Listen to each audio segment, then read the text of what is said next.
Good afternoon. Here is the news at 1. I am Dele Agadumo.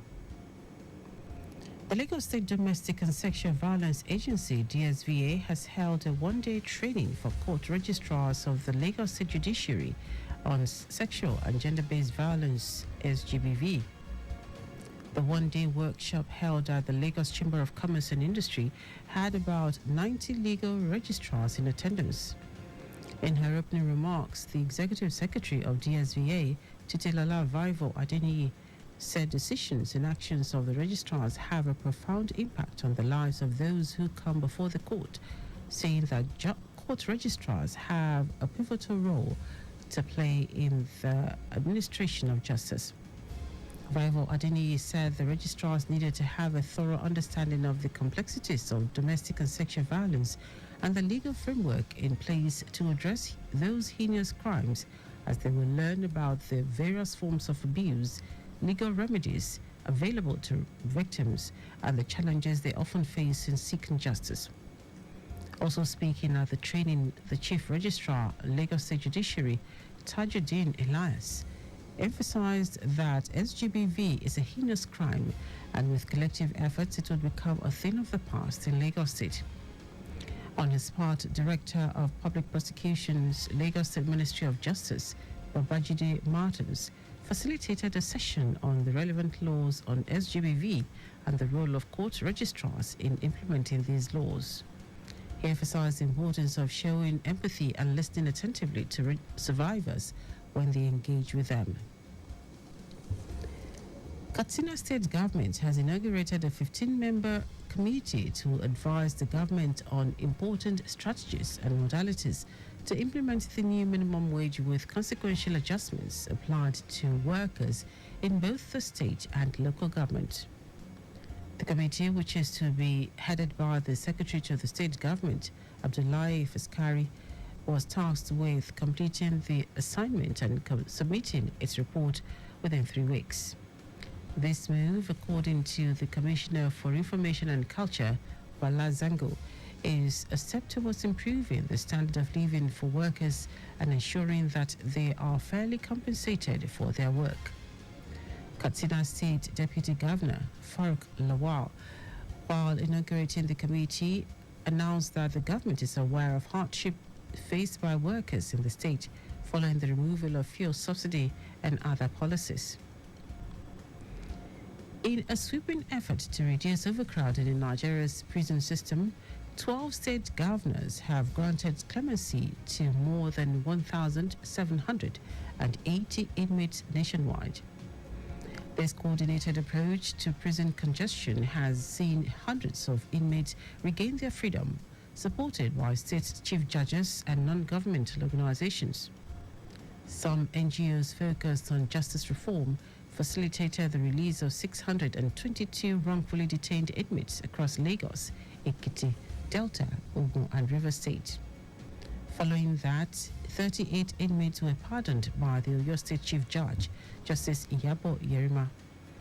Finally, on October 22, Kano State Chief Judge, Justice DJ Abdul Aboki, ordered some inmates released from Goron Dutse Custodial Center, and Sokoto State Governor Ahmed Aliyu pardoned some inmates from the Sokoto Correctional Center.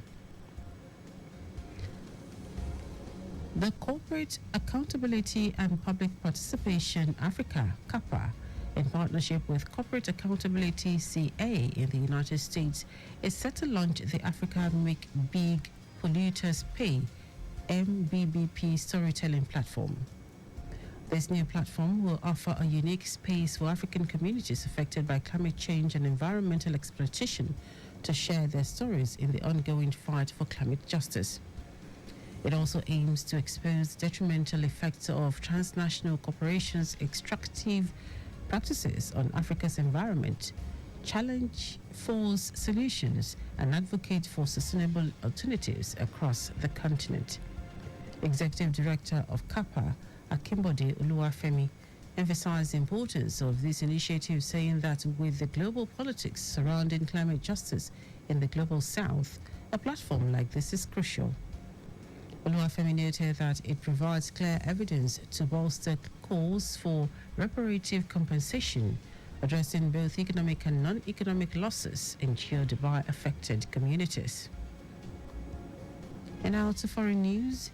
Israel bombed military targets in Iran on Saturday in retaliatory strikes, killing at least 2 soldiers, fulfilling a vow to avenge a missile barrage and stirring fears of a full-scale Middle East war.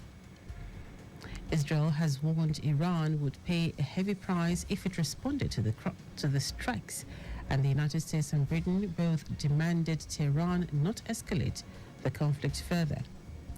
The Islamic Republic insisted it had the right and the duty to defend itself, while its Lebanese ally Hezbollah said it had targeted a southern Israeli airbase and a northern intelligence base.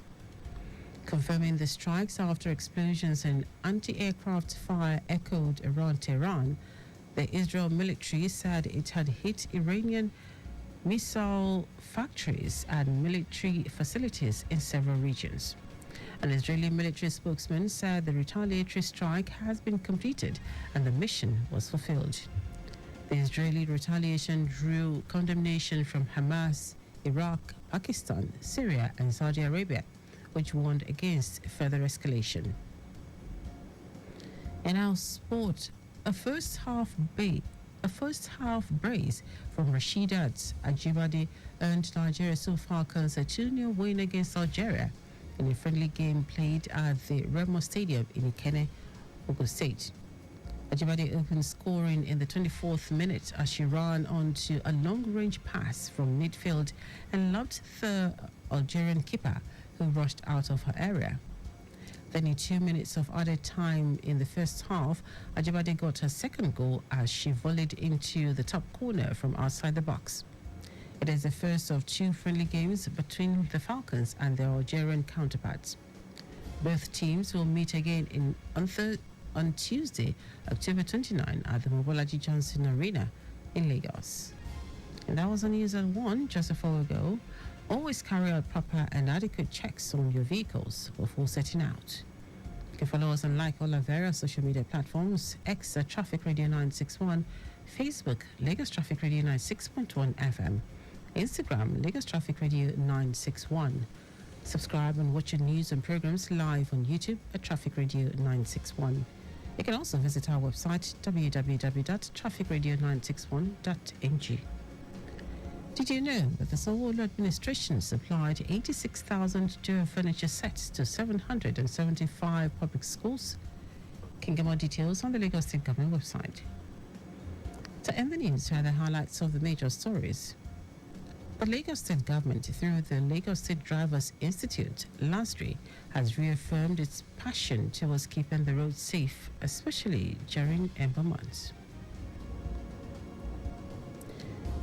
Katsina State Government has inaugurated a 15-member committee to advise the government on important strategies and modalities to implement the new minimum wage.